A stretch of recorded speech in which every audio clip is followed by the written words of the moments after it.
ഇന്ന് നമ്മൾ കാണാൻ പോകുന്നത് 2023 പുറത്തിറങ്ങിയ നോയർ എന്ന സ്പാനിഷ് മൂവിയാണ്. ഒരു ഗർഭിണിയായ സ്ത്രീ നടുക്കടലിൽ ഒരു കണ്ടെയ്നറിനുള്ളിൽ പെട്ടുപോകുകയും അവിടുന്ന് എങ്ങനെയോ രക്ഷപ്പെടുകയും ചെയ്യുന്ന വളരെ ഇൻട്രസ്റ്റോട് കൂടി കണ്ടിരിക്കാൻ പറ്റിയ ഒരു സർവൈവൽ മൂവിയാണിത്. സിനിമയുടെ തുടക്കത്തിൽ സ്പെയിനിലെ ജനങ്ങളെ കാണിക്കുന്നു. അവിടുത്തെ ആഭ്യന്തര പ്രശ്നങ്ങൾ കാരണം അവിടുത്തെ ജനങ്ങൾ ഒരുപാട് പ്രശ്നങ്ങൾ നേരിടുകയാണ്. അവർക്ക് കഴിക്കാൻ ഫുഡോ വെള്ളമോ കിട്ടുന്നുണ്ടായിരുന്നില്ല. അതിന് അവിടുത്തെ ഗവൺമെന്റ് ആശ്രിതരായ ജനങ്ങളെ കൊന്നുകളയാനായി ഓർഡർ കൊടുക്കുകയാണ്. അതിൽ നിന്നും രക്ഷപ്പെടാൻ വേണ്ടി കുറച്ചു പേർ കണ്ടെയ്നറുകളിൽ കയറി അവിടുന്ന് രക്ഷപ്പെടാൻ ശ്രമിക്കുന്നുണ്ട്. അതിലൊരു കണ്ടെയ്നറിലാണ് ഹീറോയും ഹീറോയിനും ഉള്ളത്. അവർക്കൊരു മകളും കൂടി ഉണ്ടായിരുന്നു. അവളെ അവർ കൊന്നുകളഞ്ഞിരുന്നു. അതെല്ലാം ആലോചിച്ച് അവർ സങ്കടപ്പെട്ടിരിക്കുമ്പോൾ പെട്ടെന്ന് വണ്ടി നിർത്തി കുറെ പേർ ആ കണ്ടെയ്നറിലേക്ക് കയറി വരികയാണ്. ഒരുപാട് പേരായതുകൊണ്ട് കുറച്ചു പേരെ വേറെ കണ്ടെയ്നറിലേക്ക് മാറ്റുമ്പോൾ അതിൽ ഹീറോയും പെട്ടുപോകുന്നു. അവനെ മറ്റൊരു കണ്ടെയ്നറിലേക്ക് മാറ്റിയിരിക്കുകയാണ്. അവൾ വേഗം ഫോൺ എടുത്ത് അവനെ വിളിക്കും. അവൻ അവളെ സമാധാനിപ്പിക്കും. എന്നിട്ട് നമുക്ക് അവിടെ വെച്ച് കാണാമെന്ന് പറയും. അങ്ങനെ അവർ ഹാർബറിൽ എത്തും. അവിടെ ഒരുപാട് ഓഫീസേഴ്സ് ചെക്കിങ്ങിന് വേണ്ടി നിൽക്കുന്നുണ്ട്. അവർ കണ്ടെയ്നറിനകത്ത് എന്താണെന്ന് അറിയാൻ ചെക്ക് ചെയ്യണമെന്ന് പറയുന്നു. അങ്ങനെ കണ്ടെയ്നർ തുറന്നു നോക്കുമ്പോൾ അതിനുള്ളിൽ ആരും തന്നെ ഉണ്ടായിരുന്നില്ല. എന്നാൽ കണ്ടെയ്നറിനുള്ളിൽ മറ്റൊരു രഹസ്യ അറ കൂടി ഉണ്ടായിരുന്നു. എല്ലാവരും അതിനുള്ളിൽ ഒളിച്ചിരിക്കുകയാണ്. അതിലൊരു ഓഫീസർക്ക് സംശയം തോന്നുന്നുണ്ട്. അയാൾ എല്ലാവരോടും പുറത്തേക്ക് വരാനായി പറയുന്നു. ഇല്ലെങ്കിൽ എല്ലാവരെയും കൊന്നുകളയുമെന്ന് പറഞ്ഞ് അവരെ ഭീഷണിപ്പെടുത്തുന്നു. അത് കേട്ട് പേടിച്ച് ഒരു പെൺകുട്ടി പുറത്തേക്ക് വരുന്നു. എന്നാൽ ആ ഓഫീസർ ഒന്നും നോക്കാതെ ആ പെൺകുട്ടിയെ വെടിവെച്ച് കൊന്നുകളയുകയാണ്. നമ്മുടെ നായിക ഒരു പെട്ടി കണ്ട് അതിന്റെ മുകളിലേക്ക് കയറി കടക്കും. ആ സമയം എല്ലാവരെയും അവർ വെടിവെച്ച് കൊല്ലും. എന്നിട്ട് അവരുടെ ബോഡിയെല്ലാം അവർ എടുത്ത് കൊണ്ടുപോകും. ഇപ്പോൾ അവൾ മാത്രമാണ് ആ കണ്ടെയ്നറിനുള്ളിൽ ഉള്ളത്. അങ്ങനെ ആ കണ്ടെയ്നർ ഷിപ്പിലേക്ക് കയറ്റുന്നു. അവൾ ഒരു ഗർഭിണിയായിരുന്നു എന്ന കാര്യം അവൾ മറന്നിരുന്നു. മാത്രമല്ല കുഞ്ഞിനൊരു അനക്കവും ഉണ്ടായിരുന്നില്ല. കൂടാതെ അവളുടെ ഭർത്താവിന് എന്താ സംഭവിച്ചെന്നറിയാതെ അവൾ ആകെ തളർന്നിരിക്കുകയാണ്. അവളുടെ ഹസ്ബൻഡിന്റെ ജാക്കറ്റും കെട്ടിപ്പിടിച്ച് അവൾ അവിടെ കിടന്ന് ഉറങ്ങിപ്പോകും.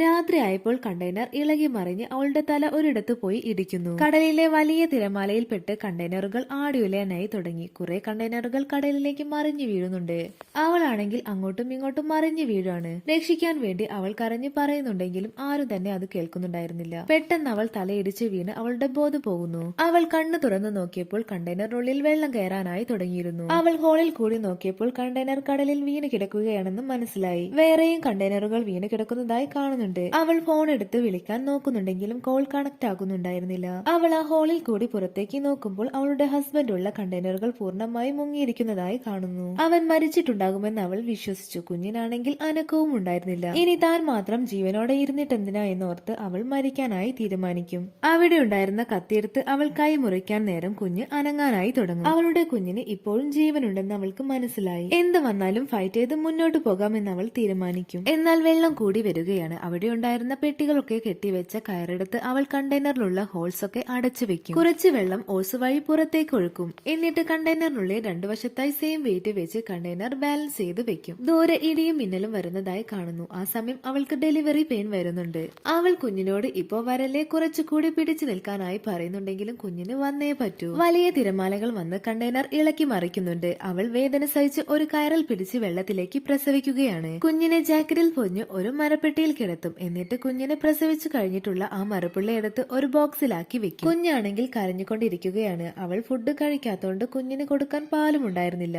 ആ സമയം കണ്ടെയ്നറിൽ വെള്ളം കൂടാനായി തുടങ്ങി. അവൾ ഡ്രില്ലിംഗ് മെഷീൻ വെച്ച് മുകളിൽ ഒരുപാട് ഹോൾസ് ഉണ്ടാക്കും. അത് കട്ട് ചെയ്ത് കണ്ടെയ്നറിന്റെ മുകളിൽ കയറാനാണ് അവൾ പ്ലാൻ ചെയ്തിരിക്കുന്നത്. എന്നാൽ കുറെ കഴിഞ്ഞപ്പോൾ ഡ്രില്ലിംഗ് മെഷീന്റെ ചാർജ് തീരും. അത് വർക്ക് ചെയ്യാതെയാകും. അവൾ കത്തിയെടുത്ത് പതിയെ കട്ട് ചെയ്യാനായി തുടങ്ങും. എന്നാൽ കണ്ടെയ്നർ നല്ല ഹാർഡ് ആയതുകൊണ്ട് തന്നെ പെട്ടെന്നൊന്നും കട്ട് ചെയ്യാൻ അവൾക്ക് കഴിയുന്നുണ്ടായിരുന്നില്ല. അവൾ ഒരുപാട് ശ്രമിച്ച് അത് കട്ട് ചെയ്ത് മുകളിലേക്ക് കയറും. എന്നിട്ട് കുഞ്ഞിനെ എടുത്ത് വെയിലൊക്കെ കൊള്ളിക്കും. അപ്പോഴാണ് കുഞ്ഞ് ആദ്യമായി അപ്പിയിടുന്നത്. അവൾ അത് തുടച്ച് ആ തുണി വെള്ളത്തിലേക്ക് ഇടും. അതിന്റെ ചുറ്റും ഒരുപാട് മീനുകൾ വരാനായി തുടങ്ങും. അത് കണ്ട് അവൾ മീനിനെ പിടിക്കാനായി ശ്രമിക്കും. അവിടെ ഉണ്ടായിരുന്ന വയറുകളെല്ലാം കൂട്ടിവെച്ച് നെറ്റ് ഉണ്ടാക്കി അതിൽ കുഞ്ഞിന്റെ അപ്പിത്തുണിയിട്ട് വെള്ളത്തിലേക്ക് ഇടും. അവൾ വിചാരിച്ച പോലെ അവൾക്ക് ഒരുപാട് മീനിനെ കിട്ടും. അവൾ ആ മീനിനെ പച്ചയ്ക്ക് തിന്ന് വിശപ്പടക്കും. കുറച്ച് മീനിനെ പ്ലാസ്റ്റിക് ബോട്ടിലാക്കി വെക്കും. കുറച്ച് കഴിഞ്ഞ് തിമിംഗലം വന്ന് കണ്ടെയ്നർ തട്ടിയിടും. അവളും കുഞ്ഞും വെള്ളത്തിലേക്ക് വീഴും. കുഞ്ഞും മരപ്പെട്ടിയിലായതുകൊണ്ട് പൊന്തി നിൽക്കും. അവളും ആ പെട്ടിയിൽ പിടിച്ചു നിൽക്കും. എന്നിട്ട് പ്രതീക്ഷയെല്ലാം കൈവിട്ട് അവൾ ആ പെട്ടിയിൽ പിടിച്ചു വെച്ചിരിക്കുന്ന ചത്ത മീനുകളെയെല്ലാം എടുത്ത് അവൾ വെള്ളത്തിലേക്ക് ഇടും. അത് കണ്ട് കുറെ പറവകൾ വരാനായി തുടങ്ങും. ഒരുപാട് പക്ഷികൾ കൂടി നിൽക്കുന്നത് കണ്ടിട്ട് അവിടെ എന്താണെന്നറിയാൻ ഒരു ബോട്ട് അവിടേക്ക് വരും. അവർ കുഞ്ഞിനെ എടുത്ത് ബോട്ടിലേക്ക് കയറ്റും. കുഞ്ഞിന്റെ കൂടെ ആരെങ്കിലും കാണുമെന്നോർത്ത് അവർ ചുറ്റും നോക്കും. എന്നാൽ അവിടെയെങ്ങും ആരെയും കാണുന്നുണ്ടായിരുന്നില്ല.